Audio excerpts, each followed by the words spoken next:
Hey, you're listening to Stop the Scroll, a social media marketing podcast, and I'm your host, Heidi Schmidt. I'm a social media strategist and agency owner with over 15 years of marketing experiences helping businesses grow online. We'll be diving into what you need to know so that you can show up confidently online without the overwhelm. Get your notebook ready to jot down some amazing marketing gems, and let's dive into it. Welcome back to another episode of Stop the Scroll. It is the end of Q1. How are we already here? How is it already the end of March? I don't even know.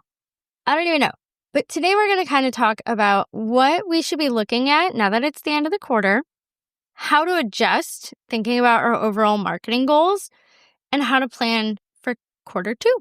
Because I feel like a lot of us, we have the best intentions and we plan on looking at our analytics, and maybe some of us are better than others. But if we're business owners, we're probably just like, well, I got enough cash flow, whatever. But we want to be able to know what worked, what didn't work, where we need to pivot, and how to set our SMART goals for Q2. So when I look at reviewing my Q1 performance, I'm going to look at how my marketing efforts move the needle. Some of the things that I did over Q1, remembering that January was a hot mess for me because there was a death in the family and I just did not have my life together. I can't even remember what I did in January. Is that sad? I cannot even remember what I did in January. But I do know, I think it was end of February, I scheduled a paid workshop. Maybe it was mid-February. I don't even remember. How am I already forgetting January and February? January, my traffic was over my goal. I had a bunch of new leads and I got one new client. And I think that one new client might have been an audit. So that was not the biggest revenue month. I also did some paid advertising to promote said workshop. I didn't quite meet my workshop attendance goal, but I feel like end of January, especially going into February, I just was not on top of my marketing game. Let's just be honest. So my revenue the past couple of months, I kind of reduced my overall revenue goals for the year, knowing that Q1 was kind of but I did add about a 20% growth. So by the end of the year, I'll give some numbers. I want to be above $200,000 in gross revenue. We're going to talk about that. So I have it kind of balanced out, hopefully the back half of the year, knowing that when you plan for your marketing, you want to, especially if we're solopreneurs, account for your life. I have a lot of friends and even clients who they like to take time off in the summer. So if you know that, you probably know that they're going to be lower revenue months. And just account for that in your busy season. So me, I know that I want to drive a lot of revenue towards the end of the year, literally almost 50% growth from where I was at the end of last year. But last year, I also had a couple of some client churn, which really, really hurt me. Traffic-wise, this month in March, I'm about I have a paid ad that I need to run, which I should be running by the time this goes live, which will hopefully kind of get my traffic back up. I've noticed that when I do run paid ads, I tend to get a lot more leads, a lot more traffic to my website. And sometimes it's just good to run them for brand awareness. That's not a bad thing. So Facebook advertising has really worked well for me as far as driving traffic and getting brand awareness, getting people into workshops. So I'm doing another free workshop at the end of this month on the 28th. Link in the show notes to join. It's totally free. We're talking about all the social media updates that have happened over Q1 and how we adjust for those updates and the thing that we're missing in our content. This has been a big shift that I've seen over the past quarter. I think the way that we kind of market ourselves is it's changed a smidge. So we're going to talk about that on the free workshop. Anyhow, so I'm looking at my traffic. I've looked at my leads. I've had maybe a 10% conversion rate for my leads. I know exactly what I did wrong in that I did not follow up well after my workshop. 100% on me. I've already got my email drafts for my next workshop. I am on top of it. Thank you, AI. I went to this amazing AI workshop led by the amazing Chrissy Ray, who is local to Annapolis, but I will link to her website. She is a genius when it comes to AI and SEO and all of that fun stuff. So if you want to do a deeper dive into some of your metrics, like obviously, like look at your social media, look at your top performing content. What was the messaging? What got the most engagement? What got the most reach? Look at all of those things and kind of pull aside some of those great pieces of content and like tap them for repurposing later. Look at your email marketing. I have had a decent amount of subscriber growth on my newsletter over the past 3 months, which is really, really exciting because we all know that email marketing has a better ROI than social media any day. But also, like, over that, like, look at where they're coming from. Like, are they coming from Facebook? For me, I got a decent number of subscribers from the ConvertKit Creator Network.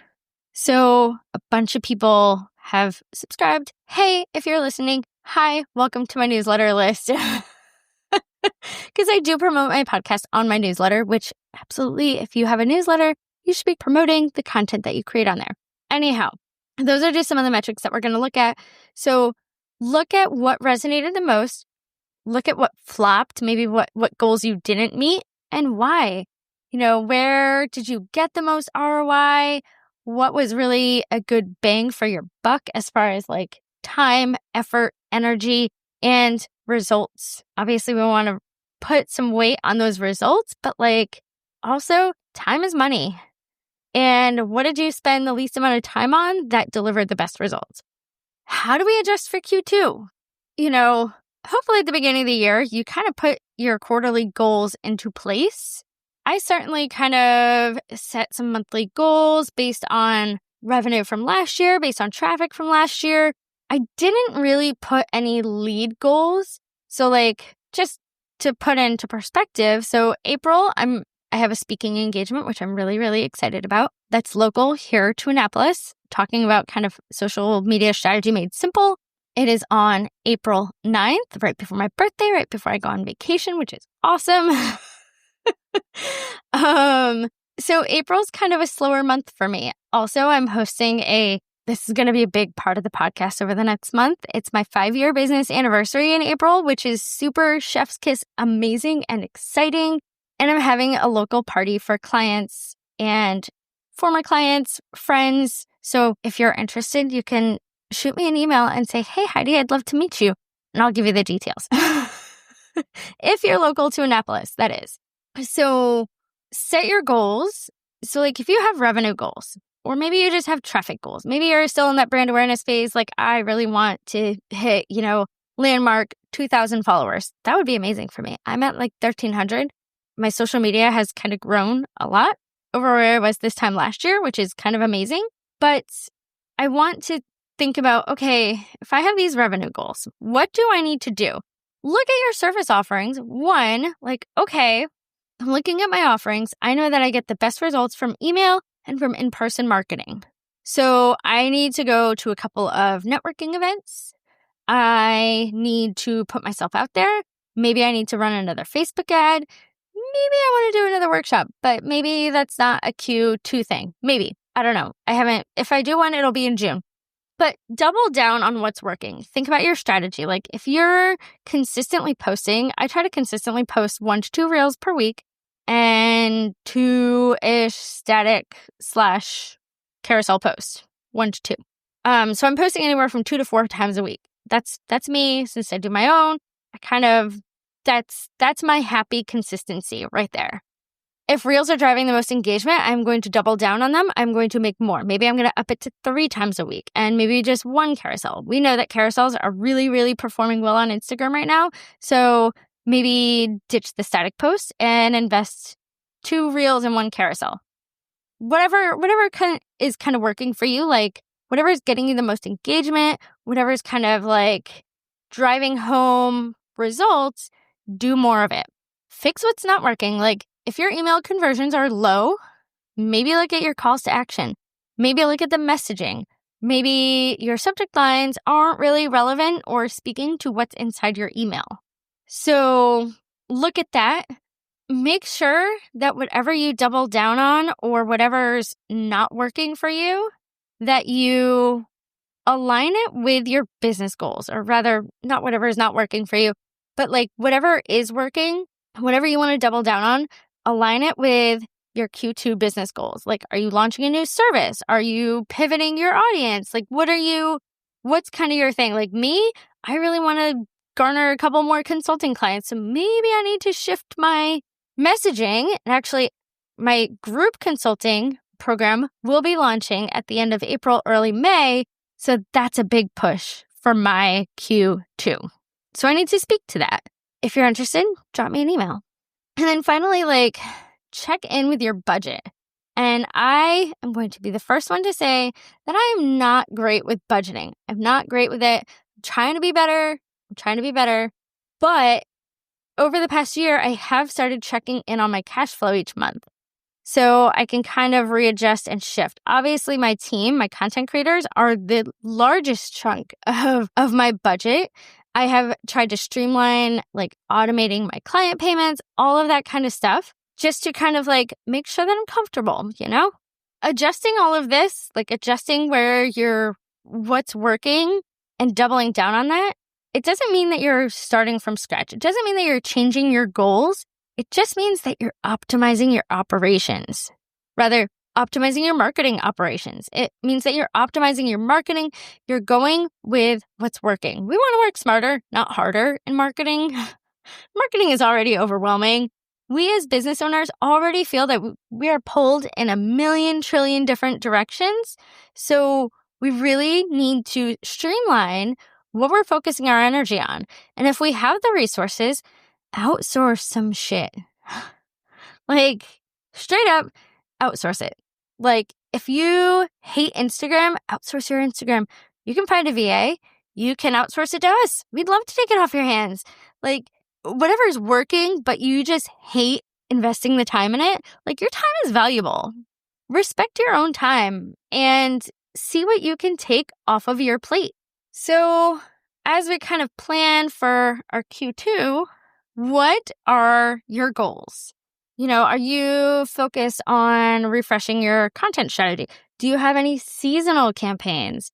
Are there product launches? Are there promotions? Like, update your content calendar to include those and batch create them when possible. And if you can't batch them, like, repurpose stuff. Y'all, I probably have the same 5 videos of myself that I have been using over and over and over again, because every other video that I take is like me doing a lip sync thing. And I'm like, well, I can't repurpose that. So there's lots of videos of me walking, of me in the car. Usually when my husband is driving. Don't record when you're in the car, please. Be safe. Me pouring my coffee or me working. Like, those are my video tapes, y'all. Like, I should really schedule a day. And maybe this will be my May thing. Maybe we'll do like a day where we batch create content together. Local to Annapolis. Also in May, I am going to a retreat. So I'm also trying to be mindful of my schedule. So there's a couple things coming up in April and in May that I am like adjusting for. I think I was supposed to have a paid workshop in May that week that I am in Chicago, but I rescheduled it. Rather, I canceled it. I have not yet rescheduled it. So as we consider diversifying our marketing, like, maybe nothing's working for you. Maybe you're like, you know what? This is all taking too much time, too much effort. Maybe if you don't have a newsletter, maybe you want to start one. If you are leaning into social media, but it's draining you and you can't afford to outsource it, maybe it's time to lean into blog content, because you can do a little bit less of that. The results, I will say, are a little slower, but all of marketing is a marathon. It's not a sprint. There are no quick results in marketing. We know this. So lean in to your goals, lean into what's actually working. And if you're like, hey, I'm getting a lot of referrals from other sites, or hey, I want to try affiliate marketing to bring in another revenue source, like, consider diversifying your marketing. Like, there are so many avenues in there. And if you want to talk about that, like, that's what my strategy calls are for. I love talking about diversifying marketing efforts. I love it. I love it. And then finally, like, set those realistic Q2 goals. Like, if you had big goals for 2025, like, they should be broken down quarterly. And then consider your life, consider what you have going on, and break them into monthly action steps. Like, if you know that, hey, I'm doing a big old paid series workshop thing in early June, so I know I need to market most of that in May. I know that I need to have follow-ups for blah, blah, blah in April. Like, whatever it is, like, batch them into your monthly action steps. Like, I need this campaign. I need to send X number of emails, all of those types of things. But be flexible. Strategies evolve, especially as your business grows. And, like, don't be afraid to ask for help. Like, marketing isn't just a guessing game. I was actually on a call recently. We're talking all about analytics, and, like, so much of marketing is, yes, it's 100% creative. Absolutely. Oh my God, yes. But it's also about, like, knowing what's actually working and driving towards your goals, and knowing what's resonating with your audience. Like, if you don't know who your audience is, like, we need to talk. But it's about testing and learning and doing better and adjusting and thinking about your energy. Like, if you're doing all of your own marketing because you're a solopreneur and you don't have a team and you can't afford to outsource, like, protect your energy. Anyhow, so my Q2 plans are, I'm going on vacation in April. I've got my speaking thing on April 9th. It's also my birthday on April 12th. I'm vacationing for reals. I am hosting a 5-year business anniversary party in late April. Again, if you want the details, shoot me an email, send me a message on Instagram. Like, I want friends there. I just want friends to celebrate. Like, 5 years feels like such a milestone, you know? And we're going to dive into, like, the lessons that I've learned and all of that kind of fun stuff coming up in the weeks ahead. I've learned a lot of lessons, y'all. I have learned a lot of lessons. In May, I have a retreat in Chicago. Like, there's basically a whole week that the Annapolis area kind of takes off because of commissioning week at the Naval Academy, and you can't get anywhere because of all the families coming in, and there's some fun stuff. Friends of ours have a nephew who's graduating. They're like, yeah, we're going to have a party. So I'm like, you know what? Like, I want to be able to celebrate the summer. I do not want to overwork myself. I do not want to be working till 11 o'clock 3 nights a week. Like, I'm really focused on optimizing my team. And, you know, I basically said, like, I could maybe take in another consulting client, but also I want to launch my group program. That's going to be a big part of May. That's going to be a big part of April. So we're launching in early May sometime. If you're interested, it's going to be a lot of, like, hot seat, a lot of talking about marketing, the challenges, and coming up with solutions. Like, what analytics really matter? How to plan a content calendar with some co-working sessions. Maybe even if it's a bunch of local people, we'll get together and we'll shoot content together. But, like, if you are someone who, hey, I can't afford to outsource and one-to-one consulting might be too expensive for me, then this group program might be for you. So I am, you know, if you want to schedule a call to chat about it, like, I'm keeping the group super, super small. There's only a few spots. I haven't really, I've talked about it. This is really the first time that I'm talking about it here. And, you know, obviously my free workshop coming up is kind of a lead magnet, hopefully, for it. So as we're wrapping things up here, because I feel like I'm rambling, it's not super late here, but I feel like I'm all over the place, whatever. I record most of my podcasts at night. You know, I always have aspirations to record them during the day, but usually it's at night. So anyhow, join my free workshop coming up on Friday, March 28th at 1 o'clock. We're going to talk about all the latest news and social media and how to adjust your messaging to better connect with your audience, especially as engagement is down. If you're interested in group consulting, like a group marketing consulting program to learn how to market your business better, reach out to me, schedule a discovery call. And if you want to have a strategy session to better plan for your Q2, now is a great time to plan that. I have limited spots available for end of March, April, early May. So get in while you can. And until then, I hope this was helpful in helping you set your Q2 marketing goals and doing all of the amazing things that you're going to do. Look at your analytics and go forth and create amazing content that stops the scroll. And until next time, connect with me on Instagram at Heidi Schmidt Creative, or if you love the podcast, leave a review, follow, share, all the fun things. Thanks.